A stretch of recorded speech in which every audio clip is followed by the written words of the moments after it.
Doctor Tarachand Karale, जिल्हा महामंत्री Bharatiya Janata party. आज या ठिकाणी भारतीय जनता पार्टीची पत्रकार परिषद आयोजित केलेली आहे। प्रथमतः आज या ठिकाणी सर्व जे पत्रकार बंधू या ठिकाणी उपस्थित आहेत, सर्वांचं मी स्वागत करतो आणि धन्यवाद व्यक्त करतो। खरं पाहायला गेलं तर आजची पत्रकार परिषदेचा विषय आहे Pune Nashik semi high speed railway प्रकल्प आणि त्या संदर्भात जे आता आंदोलन चालू आहे त्याविषयी भारतीय जनता पार्टीची भूमिका काय आहे हे स्पष्ट करण्यासाठी आपण पत्रकार परिषद घेतलेली आहे। पुणे नाशिक हायस्पीड प्रकल्प व्हावा का नाही या संदर्भात भारतीय जनता पार्टीची भूमिका स्पष्ट आहे। Pune Nashik semi high speed railway प्रकल्प व्हावा या संदर्भात सर्व कार्यकर्ते आणि पदाधिकारी आणि आमचे नेते हे सकारात्मक भूमिकेमध्ये आहेत आणि त्यामुळे हा लढा कुणासाठी आपण करतोय हे पाहायचं असेल तर ज्या रेल्वे प्रकल्पामुळे ज्यांच्या आयुष्यामध्ये बदल होणार आहे, ज्यांच्या जीवनामध्ये बदल होणार आहे, असे शेतकरी, कष्टकरी, नोकरदार, विद्यार्थी या सर्व साठी हा लढा आहे आणि त्या लढ्यामध्ये आम्ही समाविष्ट आहोत। आणि यामध्ये सरकारची भूमिका काय आहे ती स्पष्ट करण्यासाठी राज्य सरकारने माननीय मुख्यमंत्री देवेंद्रजी फडणवीस यांनी भूमिका स्पष्ट केलेली आहे आणि त्यासाठी त्यांनी डॉक्टर अनिल काकोडकर यांची समिती स्थापन केलेली आहे। आणि त्याचबरोबर मग तुम्ही या आंदोलनाच्या नंतर आमची भूमिका अशी राहील की केंद्रामध्ये याचा योग्य आणि तत्परतेने पाठपुरावा करणे आणि हा रेल्वे प्रकल्प पूर्णत्वास नेण्यासाठी आमच्या भारतीय जनता पार्टीच्या वतीने प्रयत्न करणे। यामध्ये माननीय रेल्वे मंत्री अश्विनी वैष्णव यांच्याबरोबर आमचे नेते मंडळी माननीय मुख्यमंत्री देवेंद्रजी फडणवीस साहेब असतील, या पुण्याचे खासदार आणि केंद्रीय राज्यमंत्री मुरलीअण्णा मोळ असतील, त्याचबरोबर महेश दादा असतील, प्रदीप दादा असतील, चंद्रकांत दादा असतील, या सर्वांच्या माध्यमातून आपण येणाऱ्या काळामध्ये या विषयाचा पाठपुरावा करणार आहोत। त्याचबरोबर या विषयामध्ये काही जुने या ठिकाणचे काही पदाधिकारी असतील किंवा आपले माजी खासदार असतील, शिवाजीराव आढळराव दादा पाटील यांच्या अनुभवाचाही फायदा आपण येणाऱ्या काळामध्ये करणार आहोत। खरं पाहायला गेलं तर हा प्रकल्प केव्हा सुरू झाला तर हा प्रकल्प 1995 पासून सुरू झाला। या प्रकल्पाची थोडीशी माहिती मी देऊ इच्छितो, कारण जनतेला किंवा आताच्या नवीन पिढीला माहिती असावी की हा प्रकल्प सुरुवात कसा झाला आणि त्याचा इतिहास काय आहे।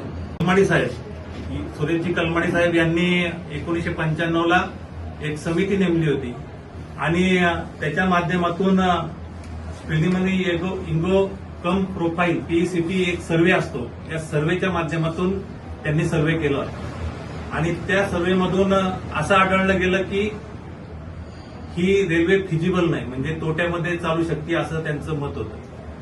त्यानंतर 2004ला या ठिकाणचे माजी खासदार शिवाजीराव आढळराव दादा यांनीही पाठपुरावा केला आणि सेकंड टाइम सर्व्हे झाला 2009-2010च्या दरम्यान। त्यावेळेसही फिजिबिलिटी चेक केली आणि त्या फिजिबिलिटीमध्ये त्यावेळेच्या युपीए सरकारने ही रेल्वे नाकारली। त्यानंतर 2012ला त्यांनी पुन्हा एकदा सर्व्हे केला, त्या सर्व्हेमध्ये फिजिबिलिटी त्यांनी तत्वतः मंजुरी दिली, परंतु रेल्वे संकल्पामध्ये त्याचा समावेश केला नाही आणि त्याच्यावर आर्थिक तरतूद झाली नाही। आणि त्यानंतर 2014ला ज्यावेळेस या देशामध्ये सरकार बदललं आणि माननीय नरेंद्रभाई मोदी या देशाचे पंतप्रधान झाले आणि त्या काळामध्ये माननीय सुरेशजी प्रभू रेल्वे मंत्री झाले, त्यावेळेच्या खासदार शिवाजीराव आढळराव यांनी पाठपुरावा केला आणि त्या पाठपुराव्यानंतर 2015-16ला या रेल्वेला मंजुरी मिळाली। त्यानंतर सर्वेक्षण झालं। 2018ला महारेलची स्थापना झाली। महारेलमधून त्यांनी डीपीआर तयार केला आणि त्यानंतर डीपीआर तयार केल्यानंतर या ठिकाणी भूसंपादनाचं काम 2019-20-21च्या काळामध्ये झालं आणि त्यानंतर 2021ला या ठिकाणचे काही शेतकरी होते, त्यांच्या काही तक्रारी होत्या. आम्ही सर्वजण या ठिकाणचे भारतीय जनता पार्टीचे सर्व पदाधिकाऱ्यांनी त्यावेळेचे रेल्वे मंत्री रावसाहेब दानवे यांची आणि शेतकऱ्यांची बैठक करून दिली. परंतु त्यानंतर या रेल्वेच्या पाठपुरावा घेण्यासाठी कुणी उपस्थित राहिलं नाही. आणि माझं म्हणणं असं आहे की 1995 ते 2026चा जर कार्यकाळ आपण पाहिला असेल तर 1995 ते 2014 पर्यंत जर आपण असा विचार केला तर त्या काळामध्ये काम 0% झालं, परंतु पाठपुरावा त्यावेळेचे नेते चांगले घेत होते. 2014 ते 2019 पर्यंत पाठपुरावा चांगला झाला आणि त्या माध्यमातून रेल्वेचं परवानगी मिळाली आणि त्यावेळेस डीपीआर तयार झाला. त्यानंतर 2019 ते 2026 पर्यंत आपण पाहिलं असेल की आत्ताचे विद्यमान खासदार डॉक्टर अमोल कोल्हे यांनी पाठपुरावा न केल्यामुळं या रेल्वे प्रकल्पाला ब्रेक लागला गेला. त्यामुळं आजच्या या पत्रकार परिषदेमध्ये मला हे सांगायचंय, जर आपण हा कालावधीचा विभागणी केली तर ज्यांनी पाठपुरावा चांगला घेतला, त्याला वेळ दिला, त्यांना यश मिळालं आणि ते रेल्वे प्रकल्पाचं काम गतिमान झालं. आणि तुम्ही पाहिलं असेल की आता 2025ला जानेवारीला जेव्हा पहिल्यांदा डिक्लेअर झालं की ही रेल्वे ह्या ठिकाणून होणार नाही, ती रेल्वे पुणतांबा अहिल्यानगर मार्गे ती नाशिकला जाणार.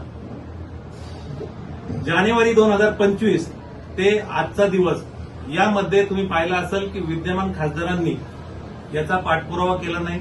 त्यांनी फक्त संसदेत प्रश्न मांडला, परंतु नुसता संसदेत प्रश्न मांडून होत नाही, त्याला प्रशासकीय लेव्हलला तुमचा पाठपुरावा चांगला असणे गरजेचं आहे. आणि त्यामुळे ज्या वेळेस हा विषय देवेंद्रजी फडणवीस साहेबांच्या जवळ गेला, त्यानंतर त्यांनी तुम्ही पाहिलं असेल मागच्या महिन्यामध्ये त्यांनी जे अणुऊर्जा प्रकल्पावर ज्यांनी चांगल्या पद्धतीने काम केले, जे अध्यक्ष होते असे डॉक्टर अनिल काकोडकर यांची एक समिती नेमली. ती समिती आता कारण त्यांनी सांगितलं की जीएमआरटीमुळे हा प्रकल्प होऊ शकत नाही, तर ती समिती याच्यावर काम करणार आहे की नक्कीच ह्या जीएमआरटीमुळे हा प्रकल्प होऊ शकतो की नाही होऊ शकत, यासाठी ते प्रयत्न करत आहेत. खरं पाहायला गेलं तर जीएमआरटी म्हणजे काय आहे, ही आंतरराष्ट्रीय खगोल निरीक्षण प्रकल्प आहे. यामध्ये त्या परिसरामध्ये रेडिओ सायलेन्स झोन असणं गरजेचं असतं. ज्यावेळेस रेल्वे जाईल त्यामध्ये विद्युत चुंबकीय लहरीमुळे तिथं डिस्टर्बन्स होऊ शकतो, परंतु आता जी समिती आहे ती यामध्ये तज्ज्ञ आहे, ती यामध्ये नक्कीच मार्ग काढतात विरोधी म्हणून भाजप रेल्वे प्रलंबित ठेवते असा आरोप आहे जनतेमध्ये. काय आता मलाही सांगा, हे खासदार ते विरोधी असले, आमदार तर सगळे आमच्या महायुतीतले आहेत ना, आमदारांचं बी नुकसान होऊ शकतं जर असं तुमचा जो क्रायटेरिया लावला. परंतु तो विषय नाही. आमदार खासदार कोणतं, मी तुम्हाला माझे खासदार किसनराव बानकेलेंचं उदाहरण दिलं की ते विरोधात असून ते काम करून घ्यायचे. हे जरी विरोधात असले तर यांना काम कसं करून घ्यायचं, यांचं काय झालं माहितीये का, फक्त संसदेत उपासात्मक टीका करायची आणि ज्यावेळेस प्रशासकीय काम करायचं त्यावेळेस यांनी गायब व्हायचं, एवढंच फक्त यांचं काम. जी मनसेला आता 2 आंदोलन झाली, याबाबत काय वाटलं तुम्हाला? कारण रेल्वे होणं गरजेचं आहे, पण त्याच्यात हे 2 ठिकाणी झालं नाही. आता कसं आहे, जो आपापल्या पद्धतीने प्रयत्न करत असतो, त्या आंदोलनाबद्दल मला काही बोलायचं नाही आणि त्यामध्ये आम्हाला समावेश करून घ्यायचा नव्हता, म्हणून आम्ही आज ही पत्रकार परिषद घेतली. कारण आमचे विचार सत्तेत जर आम्ही आहे तर या जनतेला कळलं पाहिजे की या आतापर्यंत काय काम झालंय आणि इथून पुढे काय होणार. पण आता सत्तेतले 2 पक्ष त्याच्यामध्ये आंदोलनांमध्ये होते ना. हा नाही, आता त्यांनी आपापल्या पद्धतीने घेतलं. त्यांनी प्रत्येकाला आंदोलन करण्याचा अधिकार आहे, तो कसा करायचा तो त्यांचा प्रश्न आहे. परंतु प्रत्येकाचा, आमचा असेल किंवा त्यांचा, सगळ्यांचा आहे, उद्देश एकच आहे की रेल्वे व्हावी, हाच उद्देश आहे सगळ्यांचा. आता तुमचे भाजपचे एक नेते आहेत विजय पवार, त्या आंदोलनात सहभागी झाले होते. नेमकं म्हणायचं काय, कारण तुम्ही इथं पत्रकार परिषद घेता, भाजपमध्ये फुटपडली काय? नाही, विजय पवारांचं जर त्यांच्या तिथल्या पदाधिकाऱ्यांशी जर प्रेम असेल तर ते गेले असतील तर त्याच्याबद्दल मला जास्त काही बोलायचं नाही. पण आज या ठिकाणी भारतीय जनता पार्टीचे सर्व मंडलाध्यक्ष, जिल्ह्याचे पदाधिकारी सर्वजण आहेत. त्यामुळं आम्ही एक पक्ष म्हणून आम्ही अगोदर 2 दिवस मिटिंग घेतली की आपल्याला भूमिका काय घ्यायची. पक्षाने मी एकट्याने ठरवलं नाही, या सर्व कार्यकर्त्यांनी ठरवलं की आपल्याला भूमिका अशी घ्यायची, तर आपण या पद्धतीने काम करू.